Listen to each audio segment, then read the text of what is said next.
Hi and welcome, friends. If this is your first time here, my name is Tiffany and I'm the International Witch.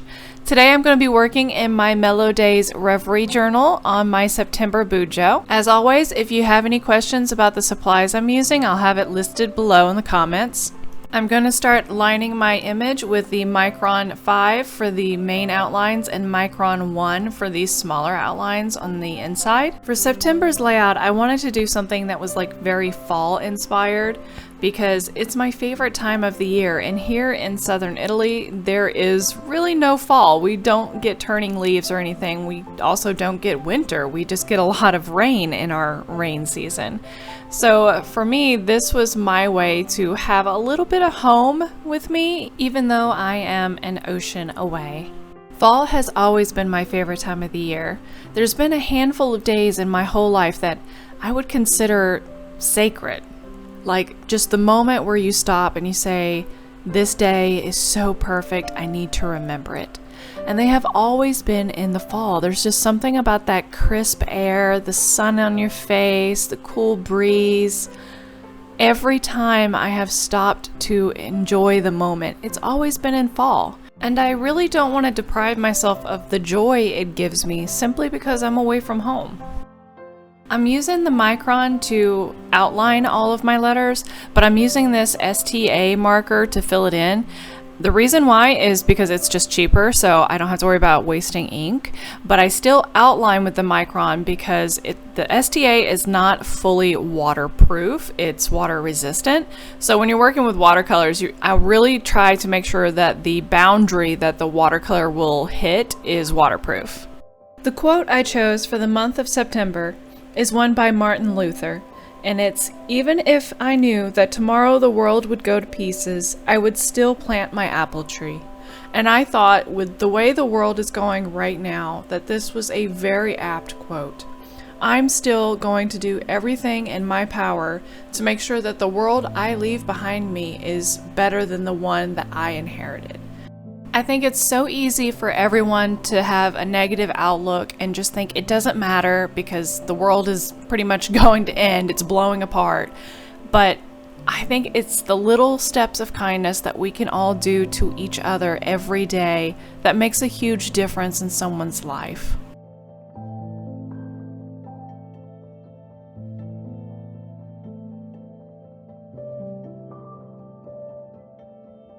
Here's a list of all the watercolors that I'll be using today if you want to take a moment to pause and write them down. A lot of them are just different shades of browns and yellows because, as you'll see later on as we get farther in, I just wanted to have a variety of colors to mix together to really get that fall orange and brown feel. And throughout the entire September Bujo setup, I'm using a number 3 round brush. I have some fancier brushes that are coming that are like really tiny for more detailed work, but they haven't come in yet. I've always just used whatever is at my hands because, quite frankly, the brush doesn't really matter. Like, I know some people are going to argue with me, but I find that like as long as I have a round brush, whether it's 3 or smaller, then it works just fine for me. I'm not out here trying to make any kind of masterpiece. I'm just enjoying somewhat doodling in my journal.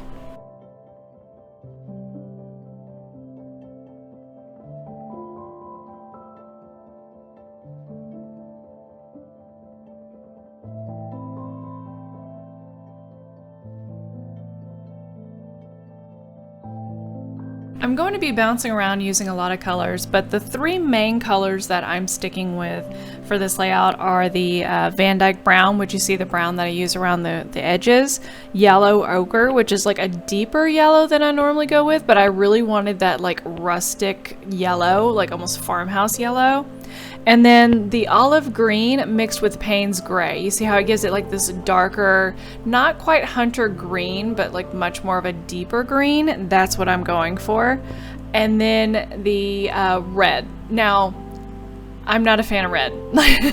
Like, I hate the color red, but I tried to use a couple of different colors to make the apples look more realistic, and the red that I tend to lean towards that I think fits with this fall color theme is the Perylene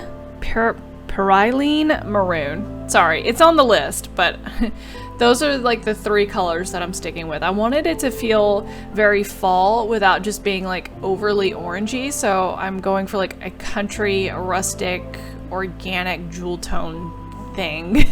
If you understand that, then thank you. So for last month, August, I went on YouTube because I liked looking at other creators and seeing what they did compared to what I did. And by the time I watched the 4th witchy themed Bujo, I was like, did I miss the memo for August? Was it supposed to be witch themed and I didn't know about it?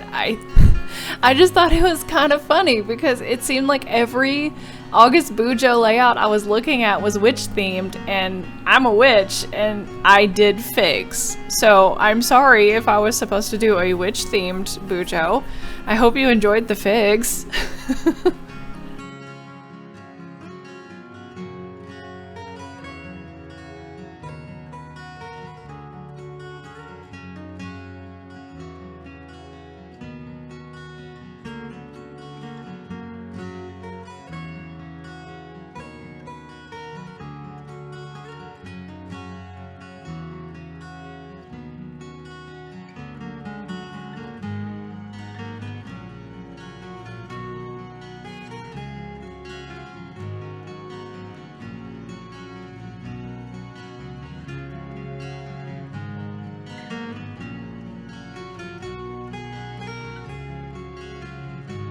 These little blossoms are the only time that I use the crimson red, because crimson red can go really too bright, like fire hydrant bright, so I don't use it often. But this is a more watered down concentration just because I wanted the flowers to look pink and I didn't have a pink shade, so I just watered down the crimson red. And here we are with the apples. You notice how I left them for last? I really dreaded having to do the apples. So I'm putting down just like a very light wash of the Perylene Maroon. And that's because these are going to be my highlights. Like when you look at an apple, the highlights and the shading, it's all different shades and tints of the red. So in watercolors, you have to think about the lightest color first. So this is my highlight color, and you'll see in a minute what I mean. Now I've added more of the Perylene Maroon pigments to the water, so it's a little stronger. And this is going to be more of my mid-tone. And you notice how I left that spot there on purpose? Those are going to be the highlights. Like when you look at an apple and it's shiny, that is what that spot is. And to ensure that I don't get confused, you'll see how I put the pen there. That's to help me recognize where the sun will be shining on my apples, because there's so many little apples and so much going on, I didn't want to get confused. Oh, okay, so it looks like I did go over this one with the crimson red. So that's what this is. It's a little brighter, as you can see, but I will still go in with some shading. This is just getting the basic color down.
And at the top of apples, there's normally like that little bit of discoloration where the stem grows. And in that area, I'm adding cadmium yellow just to give it some more variation of color. And do a little shading underneath.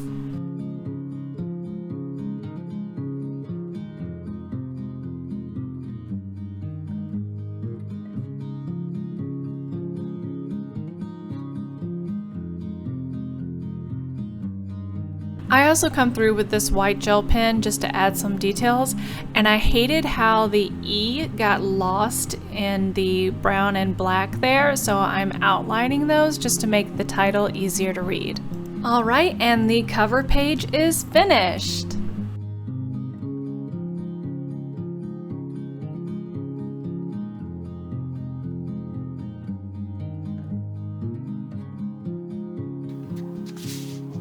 Okay, now on to the content and goals page. This month I added a small little section where I could put my current stats just so that I can glance back at the end of the month and see if I've increased or decreased the amount of viewers I get.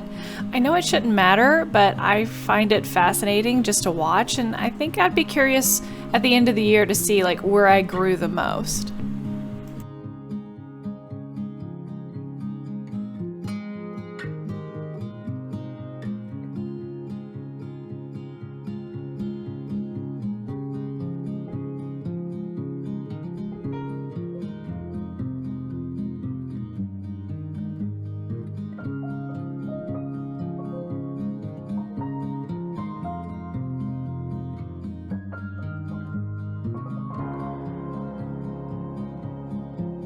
And as for my goals, I'm still sticking with the 5 elemental goals that I discussed in last month's Bujo, but I'm not going to draw it out just in case you don't want to do that. So I'm keeping this like a basic layout, and I'll scan it in for all you guys so you can use it as a basic goals, but I will go back in myself and add the elemental signs later.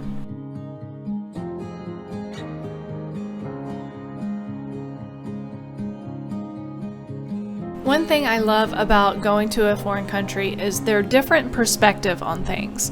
Take, for instance, the story of Persephone's and Hades.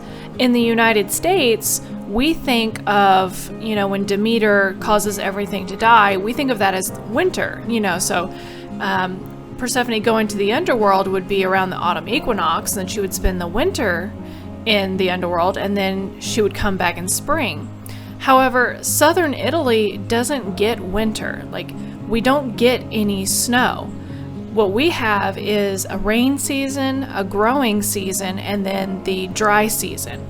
So here in southern Italy, they think that Persephone goes into the underworld at the beginning of summer when it gets really, really hot, because everything here dies. The wheat field dies. Everything just burns to a crisp. And then Persephone returns from the underworld right around October, November, when it starts to go back into the rainy season. And all through October until May, or I'd say beginning of April, May, it's nothing but rain. So it makes sense for them. And since it was the Greeks and the Romans who invented this tale, I have to say that they're right. As an American, I want to think, obviously, the winter, but here, where the story was invented, it would have been summer. I do find it concerning just how many fires there are here in Naples. One time I was driving home and I had a warning on my GPS that due to fires that my route may take longer than normal. And sure enough, I passed not 1, but 3 separate fields that were on fire. So of course, there's a lot of things that are dead right now, but there's also 2 other reasons that most people think that this may be. And the first of them is because obviously every Italian smokes. I'm not even joking. The amount of Italians who smoke is ridiculous. And they all throw the cigarettes out the windows because there's no ashtray in cars anymore. And so they're constantly lighting everything on fire.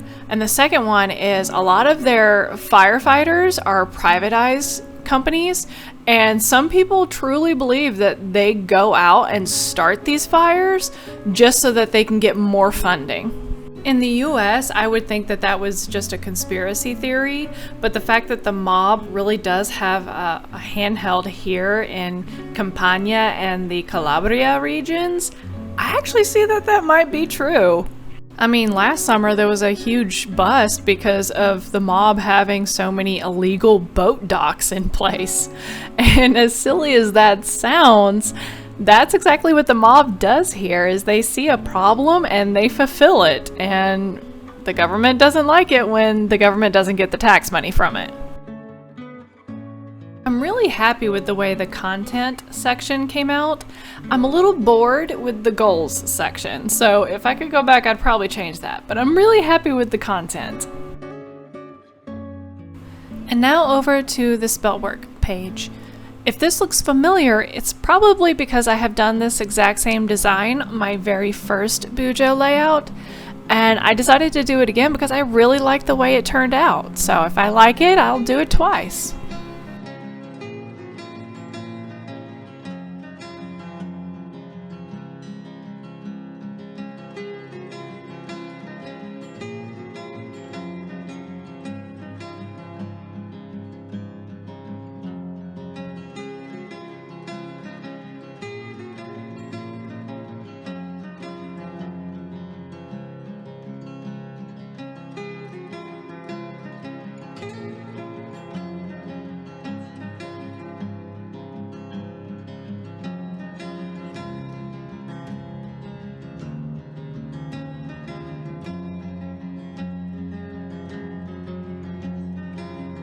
So this page I'm going to be using the yellow ochre as the background and the olive green and Payne's gray mixture on the top.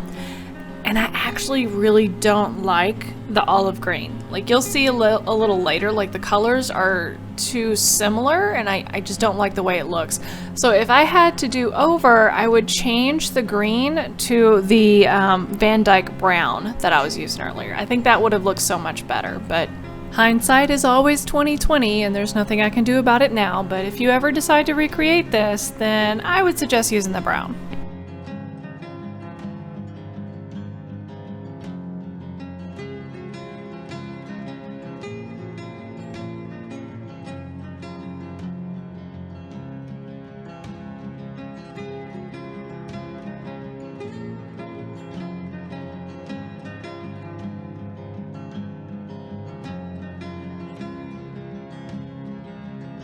Okay, and now the Spellwork page is done and this layout is complete.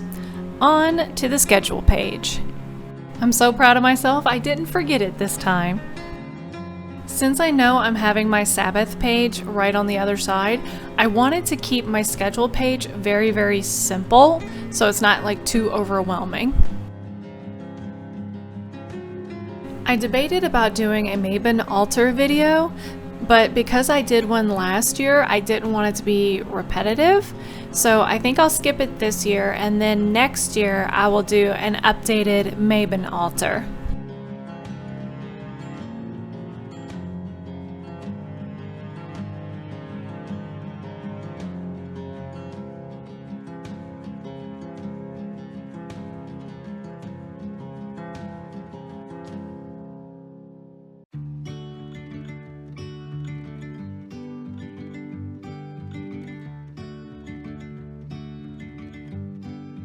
If you haven't already, be sure to click the link to my blog in the description below. If you go there and enter your email to sign up for my newsletter, you'll get access to my Grimoire section of my website, and that's where I upload Grimoire pages and copies of my Bujo spreads that are downloadable and completely free. And don't worry, I don't email that much. You can ask anyone who has been following me. I rarely do a newsletter, but by signing up for the newsletter, you get free printables every month.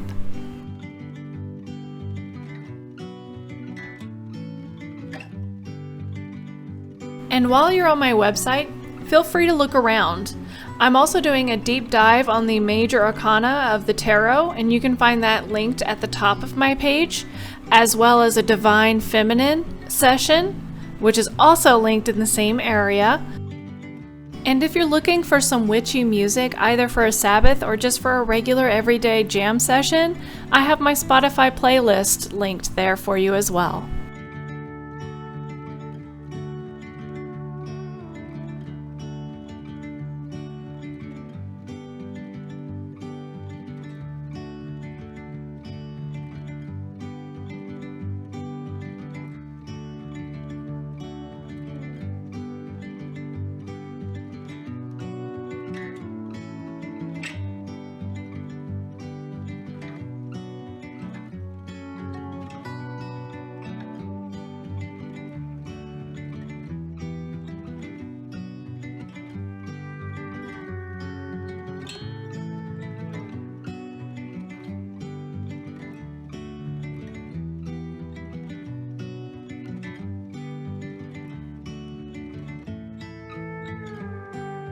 Okay, and with the schedule page done, now on to the Autumn Equinox Sabbath page.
On this page is where you'll see me use a ton of different shades in different colors, and you don't need to use all the same colors that I did. I just wanted to have different variations. So for like the oranges, I use a ton of different browns to get different shades of the orange, and the same goes for the green, but you will see me eventually getting heavier and heavier with the shading just because I want a more vibrant color.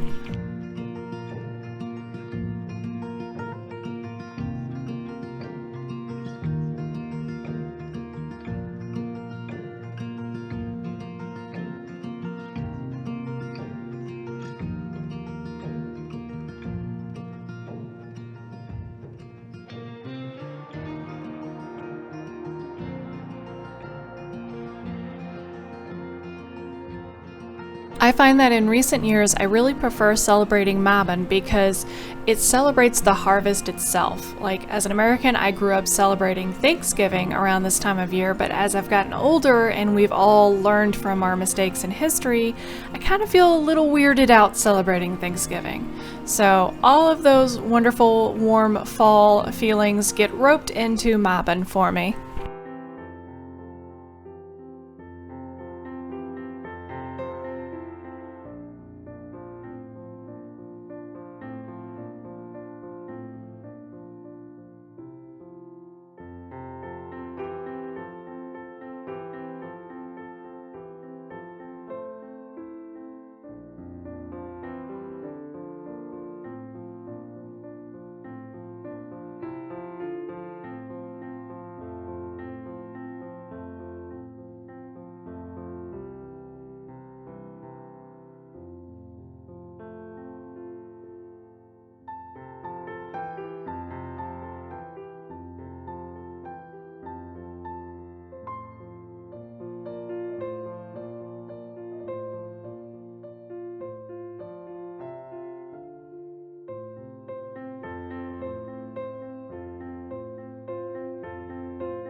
Now the pine cones are the hardest part of this, I think, and that's because you have to reverse engineer them whenever you're doing watercolors.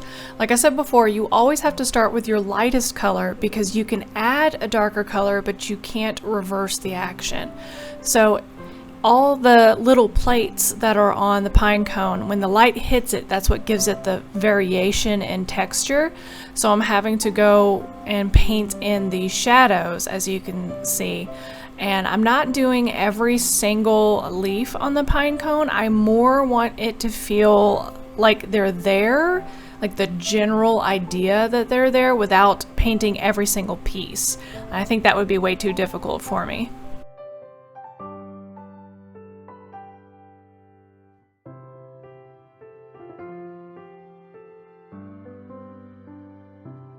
Similar to what we did earlier with the apple, I'm making sure to leave a spot uncolored that's going to act as like a shine or a glossy spot. When I'm through adding all the color to all these acorns, I'm going to take my brush and dip it in just water and rub it around that shiny spot, and your watercolors will reactivate, but it'll be a lot more muted, almost watery, so I'll get a tint there without too much color.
And here's where I go through and add more shading. If you're ever looking at a piece of art and something just doesn't look right, it's feeling very flat or very simplistic, I would suggest doing more shading because that normally fixes the problem for me.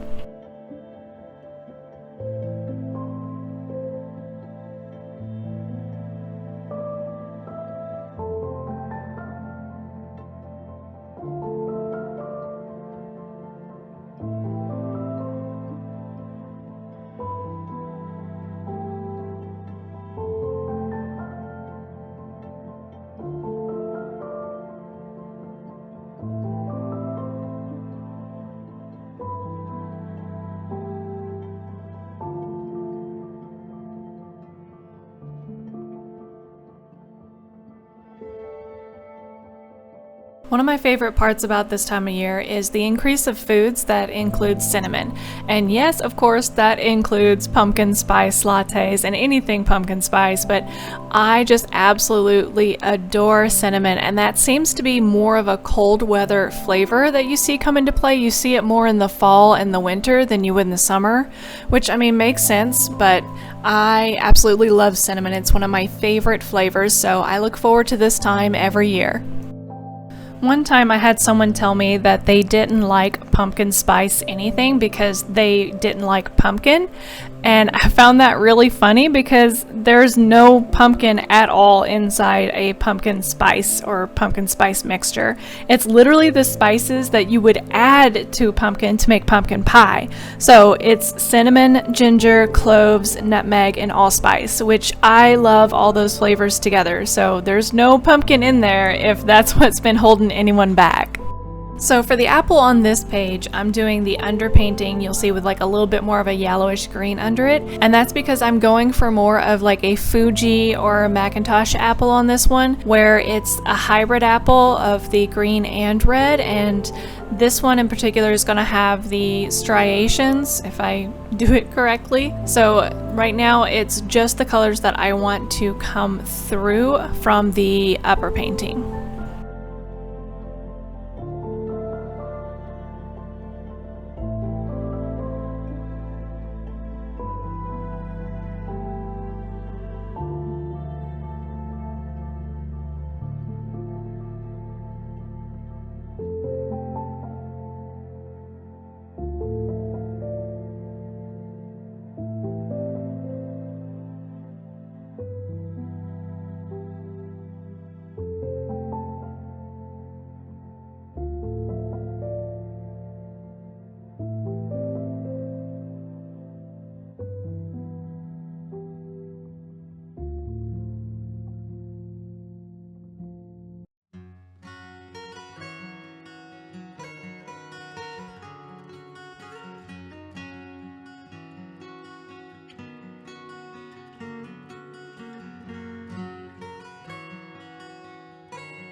And now for a little shading to tie the whole picture together.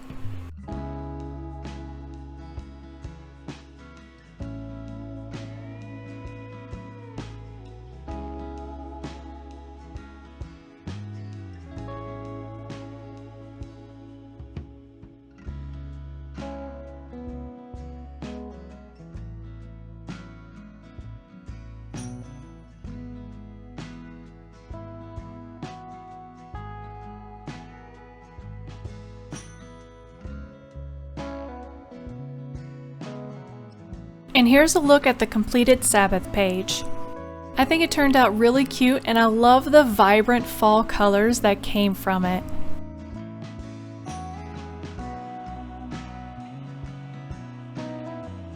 Okay, let's start our final flip through. I love all the vibrant colors this month, and I really stepped out of my comfort zone with the red, I think. My favorite part would have to be the Sabbath page and probably the content section. Make sure to leave a comment below and let me know what your favorite part was. If you want to download this month's Bujo spread for free, remember to click the link in the description below to take you to my blog and sign up for my newsletter. I hope you all have a wonderful September. Love you. Bye.